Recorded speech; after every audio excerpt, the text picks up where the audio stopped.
কথা বলেন ঠিক কিনা? 2 নম্বর মামলার নাম হলো কবর। এই কবরের জিন্দেগি আমার আপনার জন্য এত কঠিন একটা জায়গা।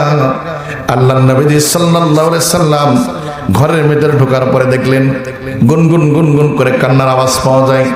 কে কাঁদে, কোথায় কাঁদে? আল্লাহর নবী সাল্লাল্লাহু আলাইহি সাল্লাম ঘরের ভিতরে প্রবেশ করার পর তাকিয়ে দেখলেন আম্মাদান খাদিজাতুল কুবরা রাদিয়াল্লাহু তাআলা আনহা কান্নাকাটি করতেছেন। আল্লাহর নবী সাল্লাল্লাহু আলাইহি সাল্লাম আম্মাদান খাদিজাতুল কুবরা রাদিয়াল্লাহু তাআলা আনহার কাছে গেলেন, পিঠের মধ্যে হাত বুলায় দিলেন, খাদিজা তুমি কেন কান্নাকাটি করতেছ রে খাদিজা?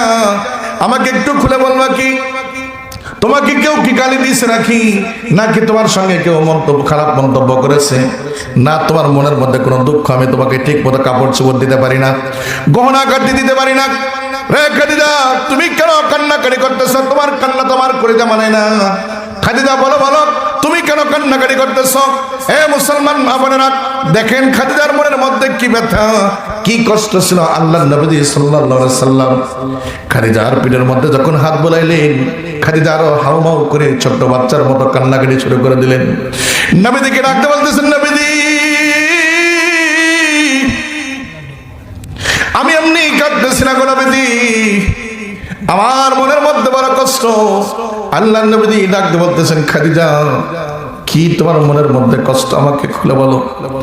নবীজি কথা বলার সঙ্গে সঙ্গে খাদিজাতুল কুবরা আম্মা জান ডাকতে বলতেছেন, ওগো আল্লাহর নবী আমার মনের মধ্যে ভয় হয়, আমার মনের মধ্যে বড় সংশয়, আমার মনের মধ্যে বড় ব্যথা।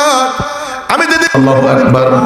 কিন্তু মুসলমান মা বোনেরা, বর্তমান সময়ের খাদিজা যারা আছে তারা স্বামীর কাছে গহনা চাই, টাকা চাই, পয়সা চাই, গাড়ি চাই, বাড়ি চাই, কথা বলেন ঠিক কিনা?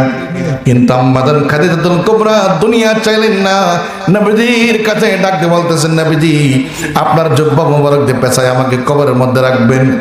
হবে নবীজি এই আমাকে সুন্দর করে কাপড়ের কাপড় পরাইয়া সুন্দর করে পেঁচাইয়া যখন আমার জানাজা শেষ করা হবে, আমার যখন কবরের মধ্যে নামানো হবে, ওই কবরে নামানোর সময় দুনিয়ার কেউ যেন আমাকে না ধরে।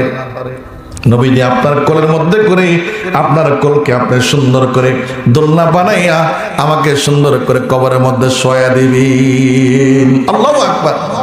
আমার মুসলমান বাপরা, আমার 2টা কথা শেষ।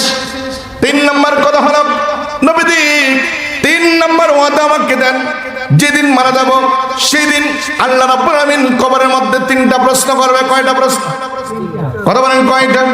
3টা প্রশ্ন প্রত্যেকটা মানুষের জন্য বরাদ্দ। 1 নম্বর হলো তোমার রব কি, তোমার